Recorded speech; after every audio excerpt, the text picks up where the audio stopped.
Truce in the Forest, the story of a World War II Christmas Eve truce between German and American soldiers during the Battle of the Bulge. Truce in the Forest by Fritz Winken. It was Christmas Eve, and the last desperate German offensive of World War II raged around our tiny cabin. Suddenly, there was a knock on the door. When we heard the knock on our door that Christmas Eve in 1944, neither Mother nor I had the slightest inkling of the quiet miracle that lay in store for us.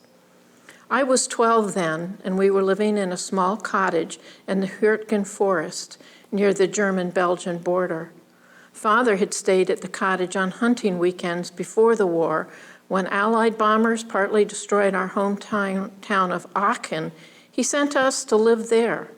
He had been ordered into the Civil Defense Fire Guard in the border town of Moschau, 4 miles away. "You'll be safe in the woods," he had told me. "Take care of Mother. Now you're the man of the family." But 9 days before Christmas, Field Marshal von Rundstedt had launched the last desperate German offensive of the war. And now, as I went to the door, the Battle of the Bulge was raging all around us. We heard the incessant booming of field guns. Planes soared continuously overhead. At night, searchlights stabbed through the darkness. Thousands of Allied and German soldiers were fighting and dying nearby. When that first knock came, Mother quickly blew out the candles. Then, as I went to answer it, she stepped ahead of me and pushed open the door. Outside, like phantoms against the snow-clad trees, stood 2 steel-helmeted men. One of them spoke to Mother in a language we did not understand, pointing to a third man lying in the snow. She realized before I did that these were American soldiers, enemies. Mother stood silent, motionless, her hand on my shoulder. They were armed and could have forced their entrance, yet they stood there and asked with their eyes. And the wounded man seemed more dead than alive. "Kommt rein," Mother said finally. "Come in." The soldiers carried their comrade inside and stretched him out on my bed. None of them understood German. Mother tried French, and one of the soldiers could converse in that language. As Mother went to look after the wounded man, she said to me, "The fingers of those 2 are numb. Take off their jackets and boots and bring in a bucket of snow." Soon I was rubbing their blue feet with snow. We learned that the stocky, dark-haired fellow was Jim. His friend, tall and slender, was Robin. Harry, the wounded one, was now sleeping on my bed, his face as white as the snow outside. They'd lost their battalion and had wandered in the forest for 3 days, looking for the Americans, hiding from the Germans. They hadn't shaved, but still, without their heavy coats, they looked merely like big boys. And that was the way Mother began to treat them. Now Mother said to me, "Go get Herman and bring 6 potatoes." This was a serious departure from our pre-Christmas plans.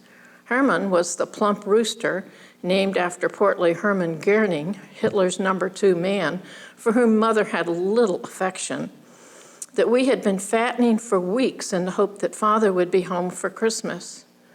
But some hours before, when it was obvious that Father would not make it, Mother had decided that Herman should live a few more days in case Father could get home for New Year's.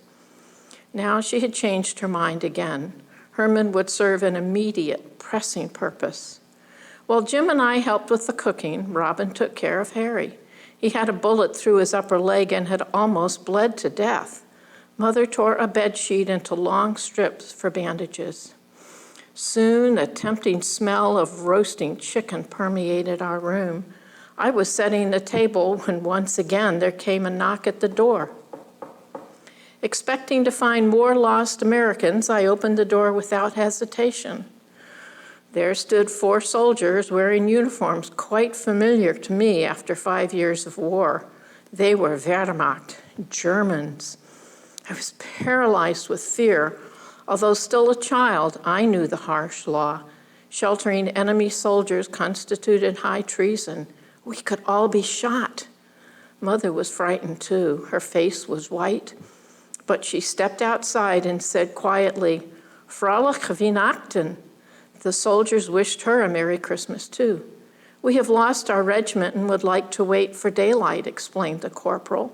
"Can we rest here?" "Of course," Mother replied with a calmness born of panic. "You can also have a fine warm meal and eat till the pot is empty." The Germans smiled as they sniffed the aroma through the half-open door. "But," Mother added firmly, "we have 3 other guests whom you may not consider friends." Now her voice was suddenly sterner than I'd ever heard it before. "This is Christmas Eve, and there will be no shooting here." "Who's inside?" the corporal demanded. "Amerikaner?" Mother looked at each frost-chilled face. "Listen," she said slowly, "you could be my sons, and so could they in there. A boy with a gunshot wound, fighting for his life, and his 2 friends, lost like you, and just as hungry and exhausted as you are. This one night," she turned to the corporal and raised her voice a little, "this Christmas night, let us forget about killing." The corporal stared at her. There were 2 or 3 endless seconds of silence. Then Mother put an end to indecision. "Enough talking," she ordered, and clapped her hands sharply. "Please put your weapons here on the woodpile and hurry up before the others eat the dinner." Dazedly, the 4 soldiers placed their arms on the pile of firewood just inside the door. 3 carbines, a light machine gun, and 2 bazookas. Meanwhile, Mother was speaking French rapidly to Jim. He said something in English, and to my amazement, I saw the American boys, too, turn their weapons over to Mother. Now, as the Germans and Americans tensely rubbed elbows in the small room, Mother was really on her mettle. Never losing her smile, she tried to find a seat for everyone. We had only 3 chairs, but Mother's bed was big, and on it she placed 2 of the newcomers side by side with Jim and Robin. Despite the strained atmosphere, Mother went right on preparing dinner. But Herman wasn't going to grow any bigger, and now there were 4 more mouths to feed. "Quick," she whispered to me, "get more potatoes and some oats. These boys are hungry, and a starving man is an angry one." While foraging in the storage room, I heard Harry moan. When I returned, one of the Germans had put on his glasses to inspect the American's wound. "Do you belong to the medical corps?" Mother asked him. "No," he answered, "but I studied medicine at Heidelberg until a few months ago." Thanks to the cold, he told the Americans in what sounded like fairly good English, Harry's wound hadn't become infected. "He is suffering from a severe loss of blood," he explained to Mother. "What he needs is rest and nourishment." Relaxation was now beginning to replace suspicion. Even to me, all the soldiers looked very young as we sat there together. Heinz and Willie, both from Cologne, were 16. Their German corporal at 23 was the oldest of them all. From his food bag, he drew out a bottle of red wine, and Heinz managed to find a loaf of rye bread. Mother cut that in small pieces to be served with the dinner. Half the wine, however, she put away for the wounded boy. Then Mother said grace. I noticed that there were tears in her eyes as she said the old familiar words, "Komm, Herr Jesus, be our guest." And as I looked around the table, I saw tears, too, in the eyes of the battle-weary soldiers, boys again, some from America, some from Germany, all far from home. Just before midnight, Mother went to the doorstep and asked us to join her to look up at the Star of Bethlehem. We all stood beside her except Harry, who was sleeping. For all of us, during the moment of silence, looking at the brightest star in the heavens, the war was a distant, almost forgotten thing. Our private armistice continued. Next morning, Harry woke in the early hours and swallowed some broth that Mother fed him. With the dawn, it was apparent that he was becoming stronger. Mother now made him an invigorating drink from our 1 egg, the rest of the corporal's wine, and some sugar. Everyone else had oatmeal. Afterward, 2 poles and Mother's best tablecloth were fashioned into a stretcher for Harry. The German corporal then advised the Americans how to find their way back to their lines. Looking over Jim's map, the corporal pointed out a stream. "Continue along this creek," he said, "and you will find the First Army rebuilding its forces on its upper course." The medical student relayed the information in English. "Why don't we head for Monschau?" Jim had the student ask. "Nein," the corporal explained.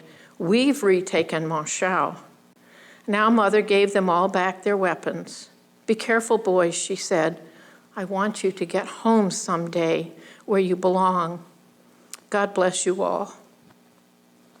The German and American soldiers shook hands, and we watched them disappear in opposite directions. When I returned inside, Mother had brought out the old family Bible. I glanced over her shoulder. The book was open to the Christmas story, the birth in the manger, and how the wise men came from afar bearing their gifts. Her finger was tracing the last line from Matthew 2:21. They departed into their own country another way.